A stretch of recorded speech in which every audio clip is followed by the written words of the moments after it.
नमस्कार, news India देख रहे हैं आप। मैं हूं आपके साथ नीतू गुप्ता। शुरुआत करेंगे साउथ साइड की खबरों की। तेलंगाना सीएम केसीआर की बेटी और भारत राष्ट्र समिति की नेता के कविता ने संसद और विधानसभाओं में महिला आरक्षण की मांग को लेकर जंतर मंतर पर भूख हड़ताल की। भूख हड़ताल में विपक्षी दलों के नेता भी शामिल हुए। इस धरने को महिला आरक्षण के बहाने मोदी सरकार के खिलाफ विपक्षी एकजुटता की बीआरएस की तरफ से कवायद शुरू की गई। मंच से बोलते हुए कविता ने कहा, जब तक महिला आरक्षण कानून नहीं बनता तब तक चुप नहीं बैठेंगी।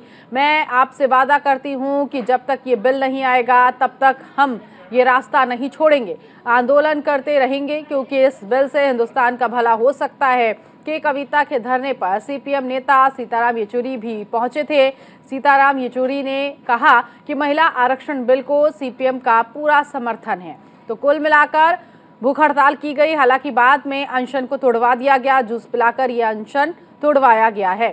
महिला आरक्षण कानून की मांग को लेकर के कविता ने विपक्षी दलों के साथ धरना प्रदर्शन किया था। दिल्ली के जंतर मंतर पर यह धरना प्रदर्शन आज सुबह के कविता की तरफ से किया गया, जिसमें तमाम अलग अलग दलों के नेता शामिल हुए।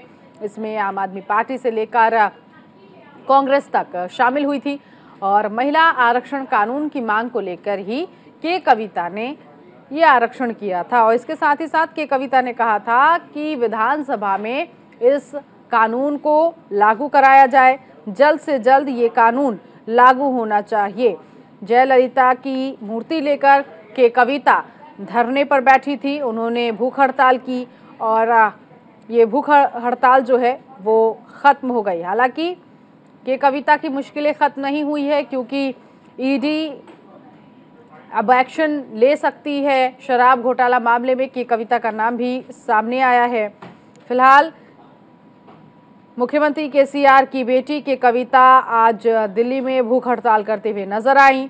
वो भारत राष्ट्र समिति की नेता भी हैं। तेलंगाना के मुख्यमंत्री के चंद्रशेखर राव की बेटी जो इन दिनों सुर्खियों में है, उन्होंने एक प्रेस कॉन्फ्रेंस कर इस बात की जानकारी दी कि वो 10 मार्च को राष्ट्रीय राजधानी में भूख हड़ताल करेंगे।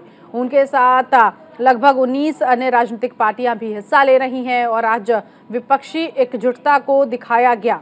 तो भारत राष्ट्र समिति की नेता और तेलंगाना के मुख्यमंत्री के चंद्रशेखर राव की बेटी के कविता ने आज भूख हड़ताल की। हालांकि ये भूख हड़ताल बाद में खत्म कर दी गई। के कविता ने जूस पीकर अनशन तोड़ा। अपने आप को सम्मानित महसूस करती हूँ कि ऐसे एक मुद्दे को जो हमारी हिंदुस्तान की आधी आबादी को आगे ले जा सकती है, ऐसे मुद्दे को आगे ले जाने का अवसर आज मुझे मिला है। मैं अपने आप को बहुत सम्मानित महसूस करती हूँ और आज मैं हिंदुस्तान के सारे हमारे बहनों से वादा करती हूँ कि जब तक महिला आरक्षण का बिल नहीं आएगा तब तक ये हम पथ नहीं छोड़ेंगे। ये आंदोलन करते ही रहेंगे, आंदोलन चलाते ही रहेंगे, क्योंकि महिला आरक्षण से ही हिंदुस्तान का भला हो सकता है, हिंदुस्तान का डेमोक्रेसी का भला हो सकता है। और आज एक अच्छा अवसर है, एक हिस्टोरिक अवसर है, जहां पे फुल मेजॉरिटी का सरकार है। तो हम इस मंच से इस भारतीय जनता पार्टी सरकार को हम डिमांड करते हैं कि महिला आरक्षण बिल आप इंट्रोड्यूस करें। हम सारे दलों को एक करने का कोशिश करेंगे, हिंदुस्तान के सारे महिलाएं एकजुट होने का कोशिश करेंगे और आपका पार्लियामेंट में भी मदद करने का कोशिश करेंगे। और ये बस शुरुआत ही है, यहाँ से लेके आगे चल के पूरा देश भर में आंदोलन चलाते रहेंगे। जब तक महिला आरक्षण बिल नहीं आएगा तब तक हम पीछे नहीं हटेंगे।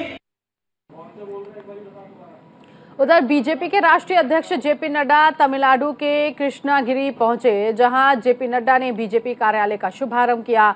इस दौरान उन्होंने सत्ताधारी डीएमके पर जमकर निशाना साधा। नड्डा ने कहा, जब तमिलनाडु की सियासत के बारे में चर्चा होती है और बात डीएमके की होती है तो इसका सिर्फ एक ही मायना जो है वो समझ में आता है। डी का मतलब वंश, एम का मतलब धन की ठगी होता है और के का अर्थ कट्टा पंचायत होता है। उन्होंने कहा, ये पार्टी तमिलों का नहीं, सिर्फ अपने प्रिय पुत्र का ख्याल रखेगी।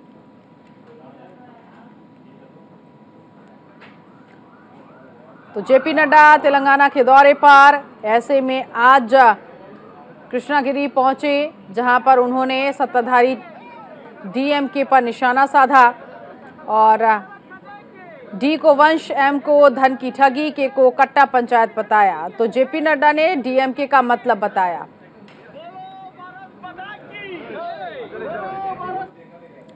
पूर्वोत्तर के 3 राज्यों में चुनाव नतीजे आने के बाद बीजेपी अब कर्नाटक विधानसभा चुनाव की तैयारी में जुट गई। बीजेपी के राष्ट्रीय अध्यक्ष जेपी नड्डा ने बेंगलुरु में रोड शो किया। बीजेपी अध्यक्ष का ये रोड शो के आर पुरम से गवर्नमेंट कॉलेज मैदान तक पहुंचा। आपको बता दें, जेपी नड्डा ने पार्टी की विजय संकल्प यात्रा के तहत रोड शो किया।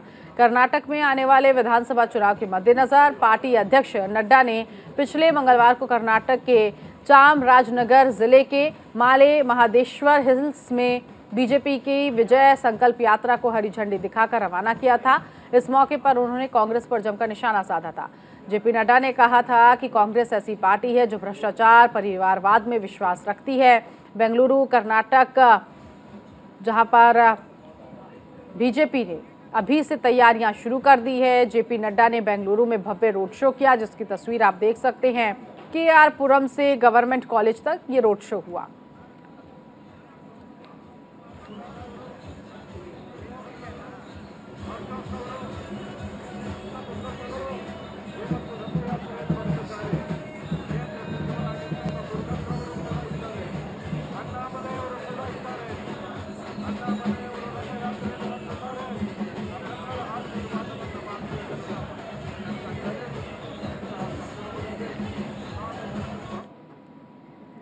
खबर तमिलनाडु के चेन्नई से है, जहां राज्य के मुख्यमंत्री एमके स्टालिन ने नवनिर्वाचित विधायक ईवीकेएस एलंगोवन का स्वागत किया। बता दें, कांग्रेस के वरिष्ठ नेता और पूर्व केंद्रीय मंत्री ईवीकेएस एलंगोवन ने विधायक के रूप में शपथ ली।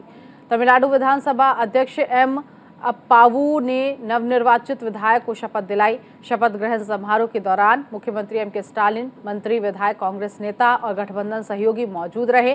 कांग्रेस नेता 38 साल के अंतराल के बाद दूसरी बार तमिलनाडु विधानसभा में प्रवेश कर रहे हैं। वो पहले 1984 में विधायक थे। ईरोड ईस्ट विधानसभा क्षेत्र के लिए हुए उपचुनाव में एलंगोवन ने अपने निकटतम प्रतिद्वंदी अनाद्रमुख के तेनारासु को 66,087 मतों से हराकर जीत हासिल की है। ईवीकेएस एलंगोवन के बेटे, कांग्रेस के मौजूदा विधायक ई तिरुमहन एवरा के निधन के बाद उपचुनाव हुआ।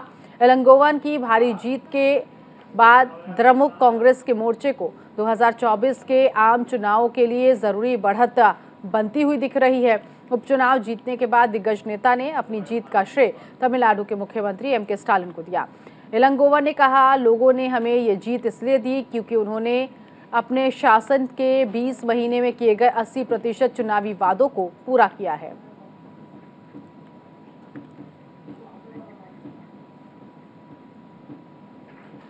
तमिलनाडु के अरियालूर से खबर मिल रही है, जहां बीजेपी कार्यकर्ताओं ने चेन्नई में अनाद्रमुख के प्रमुख पलानीस्वामी का पुतला फूंका और जमकर विरोध किया। दरअसल अनाद्रमुख और बीजेपी गठबंधन में दरार की खबरें सामने आ रही है। बीजेपी आईटी सेल के चीफ रहे निर्मल कुमार के इस्तीफे के बाद कई नेताओं ने बीजेपी छोड़ पलानीस्वामी के अनाद्रमुख ज्वाइन कर ली। इसके बाद बीजेपी ने एआईएडीएमके प्रमुख पलानीस्वामी पर गठबंधन धर्म के उल्लंघन का आरोप लगाया। हालांकि अब एआईएडीएमके का कहना है कि बीजेपी के साथ गठबंधन में कोई समस्या नहीं है। दरअसल एआईएडीएमके और बीजेपी के विवाद का सिलसिला 4 मार्च को शुरू हुआ था, जब बीजेपी के आईटी विंग के प्रमुख निर्मल कुमार ने पार्टी अध्यक्ष अन्नामलाई पर जासूसी के आरोप लगाए और पलानीस्वामी से मुलाकात के बाद अनाद्रमुख ज्वाइन कर ली। इसके बाद उनके कई साथियों ने भी बीजेपी से नाता तोड़ लिया।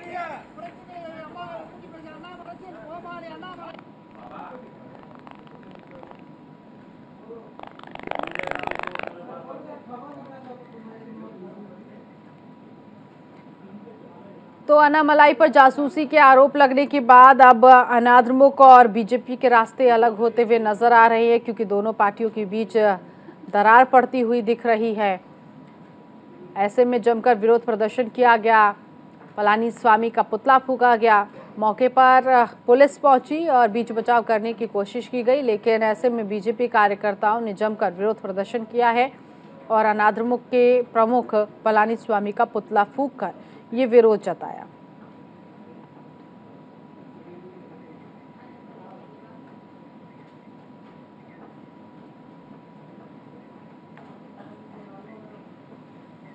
उधर तमिलनाडु के स्वास्थ्य मंत्री एम.ए. सुब्रमण्यम ने चेन्नई के सैदापेट क्षेत्र में आयोजित सामूहिक बुखार शिविर का निरीक्षण किया।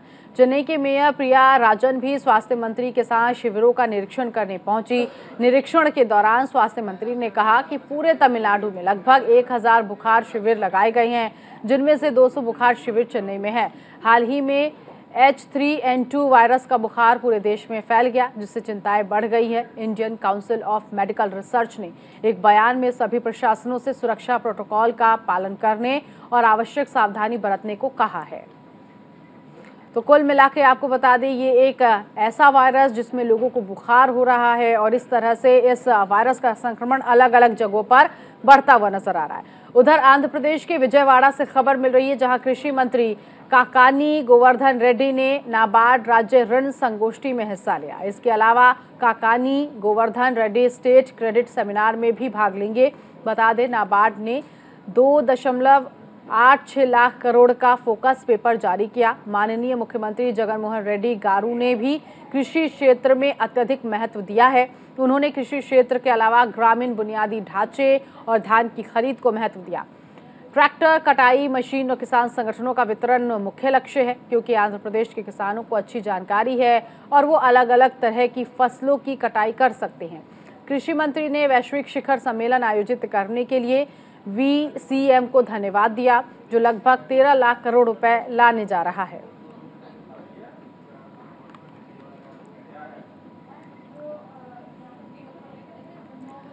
तो नाबार्ड राज्य ऋण संगोष्ठी का आयोजन किया गया। किसानों को लेकर इसका आयोजन हुआ है। कृषि मंत्री काकानी रेड्डी ने इस आयोजन में हिस्सा लिया और इसमें किसानों को तमाम फसलों की सिंचाई के लिए, कटाई के लिए जो उपकरण है उसे देने की बात कही, ऋण मुहैया कराने की बात कही है। और इसके साथ ही साथ लक्ष्य ये भी है कि आने वाले दिनों में ज़्यादा से ज़्यादा फसलों की पैदावार हो और किसानों को मुनाफा हो। इसीलिए इस संगोष्ठी का आयोजन करके इसमें अलग अलग पहलुओं पर चर्चा की गई। विधायक कोटे के तहत आगामी MLC चुनाव के लिए YSRCP के उम्मीदवारों ने आंध्र प्रदेश के मुख्यमंत्री YS जगन मोहन रेड्डी से उनके अमरावती कैंप कार्यालय में मुलाकात की। बता दें, 13 मार्च को चुनाव होना है। सभी पार्टियों ने MLC चुनाव के लिए तैयारियां पूरी कर ली है।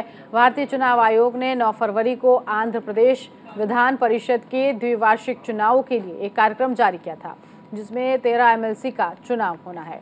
तो MLC चुनाव को लेकर यहाँ पर तमाम पार्टियां तैयारियों में जुटी हुई हैं। YSRCP भी इस तैयारी में जुटी है। चुनाव के लिए सभी पार्टियों ने अपनी अपनी तैयारियां पूरी कर ली हैं। 13 मार्च को आंध्र प्रदेश में MLC चुनाव होने हैं।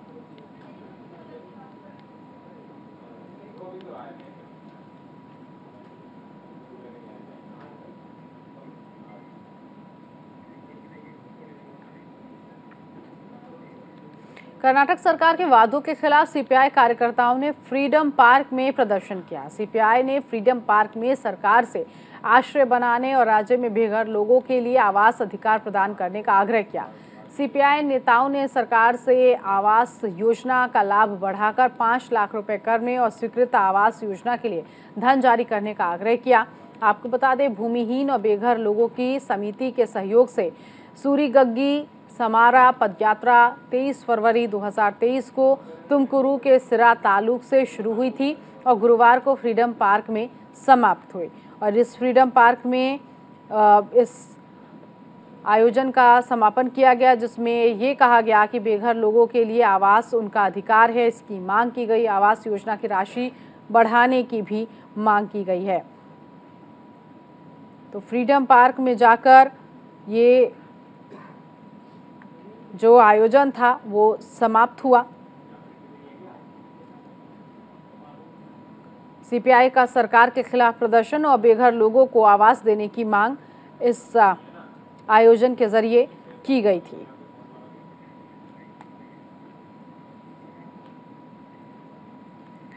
चेन्नई में भारतीय ट्रेड यूनियनों ने राज्य और केंद्र सरकार से स्विगी कर्मचारियों के लिए श्रम कानून लागू करने की मांग को लेकर विरोध प्रदर्शन किया। CITU ने 8 घंटे की ड्यूटी लगाने, कर्मचारियों का बीमा कराने आदि की मांग की। ट्रेड यूनियनों की और स्विगी कर्मचारियों ने चेन्नई राजार थिनम स्टेडियम में प्रदर्शन किया। स्विगी के कर्मचारियों ने श्रम कानून लागू करने की मांग को लेकर नारेबाजी की। कर्मचारियों का कहना है कि स्विगी फील्ड मैनेजर हमारी मांगों को नहीं सुनते हैं।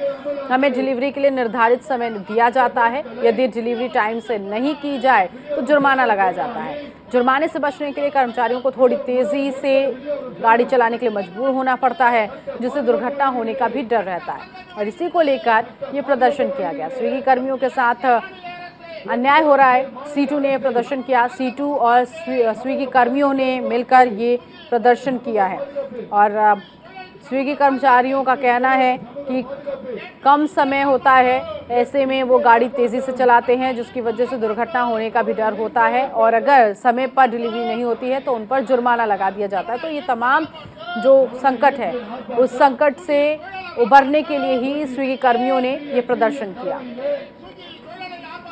தமிழக அரசு ஒன்றிய அரசு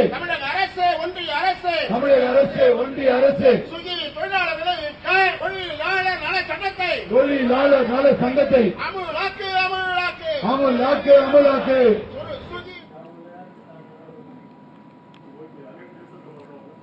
खबर कर्नाटक के हुबली से है, जहां हुबली धारवाड़ महानगर पालिका ने हुबली ईदगाह में कमन्ना की मूर्ति स्थापित करने की अनुमति देने से इनकार कर दिया। रानी चिन्नम्मा मैदान गजानन उत्सव महामंडल में होली के लिए मूर्ति स्थापित करने की अनुमति मांगी गई थी। हुबली धारवाड़ महानगर पालिका ने 12 मार्च को वीवीआईपी यात्रा के कारण कानून और व्यवस्था के मुद्दे का हवाला देते हुए मूर्ति स्थापित करने और ईदगाह मैदान में होली का त्यौहार मनाने की अनुमति देने से इनकार कर दिया। HDMP आयुक्त गोपाल कृष्ण बी और पुलिस आयुक्त रमन गुप्ता ने महामंडलीय सदस्यों के साथ बैठक की और उन्हें सूचित किया गया कि उनके आवेदन पर विचार नहीं किया जा सकता है। गजानन उत्सव समिति के अध्यक्ष VHP नेता संजय बदस्कर ने ANI को बताया कि कामना फाउंडेशन के वरिष्ठ नेताओं ने उनके निर्देशन में हुबली धारवाड़ महानगर निगम आयुक्त पुलिस आयुक्त के बयान के बाद हमने कार्यक्रम रद्द करने का फैसला लिया है।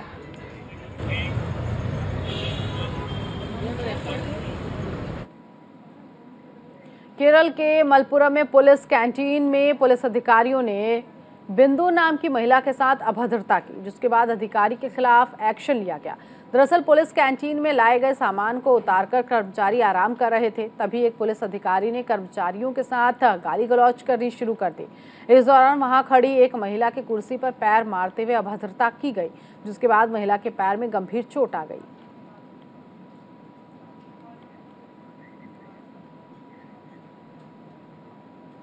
केरल के शहर कोच्चि की आबोहवा इन दिनों बेहद खतरनाक हो गई है। यहाँ ब्रह्मपुरम इलाके के कचरा प्लांट में लगी आग से जहरीला धुआं उठ रहा है। इससे कोच्चि के लोगों का दम घुट रहा है।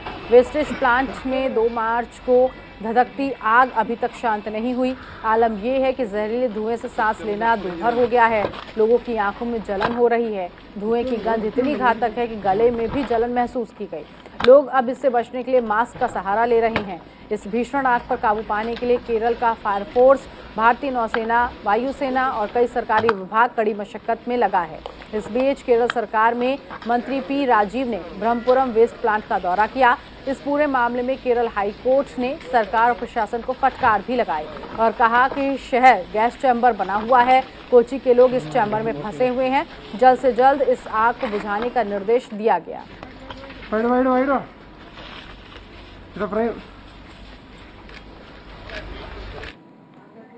तेलंगाना के हैदराबाद में बीजेपी महिला मोर्चा की कार्यकर्ताओं ने महिला गोसा बीजेपी भरोसा नाम से आयोजित विरोध प्रदर्शन में हिस्सा लिया। इस दौरान बीजेपी प्रदेश अध्यक्ष बंदी संजय ने सरकार पर जमकर निशाना साधा और कहा कि सरकार जनहित का नहीं ख्याल रख रही, जनहित की उपेक्षा कर रही है। विरोध प्रदर्शन में बड़ी संख्या में बीजेपी कार्यकर्ताओं ने हिस्सा लिया।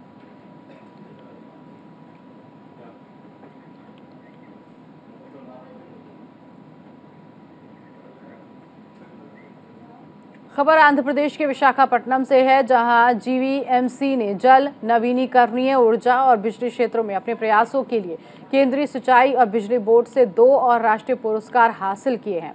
GVMC आयुक्त राजा बाबू का कहना है कि पिछले 18 महीनों में लक्षित 60,000 में से 25,000 घरों को सफलतापूर्वक अल्ट्रासोनिक प्रवाह मीटर के माध्यम से जीवीएमसी जल आपूर्ति परियोजना में शामिल किया गया। वहीं जीवीएमसी आयुक्त पी राजा बाबू का ये भी कहना है कि दी गई परियोजना के तहत 20 डिस्ट्रिक्ट मीटर्ड एरिया भी चालू किए गए। क्षेत्र में जलापूर्ति का कोटा 15.22 MLD से घटाकर 12.39 MLD कर दिया गया। परियोजना के तहत उपलब्धि के रूप में इससे प्रतिदिन 2.83 ml पानी की बचत हुई है। राजा बाबू ने आगे कहा कि साल 2022 में अपने अपने विभागों में सर्वश्रेष्ठ प्रदर्शन करने वाले और वांछित परिणाम हासिल करने वाले संस्थानों और सरकारी विभागों के लिए पुरस्कारों की घोषणा की गई थी, जबकि आंध्र प्रदेश को 4 पुरस्कार मिले। उनमें से जीवीएमसी को 2 पुरस्कार मिले। जल संसाधनों में सर्वोत्तम प्रथाओं के लिए जीवीएमसी को 1 पुरस्कार की घोषणा की गई थी।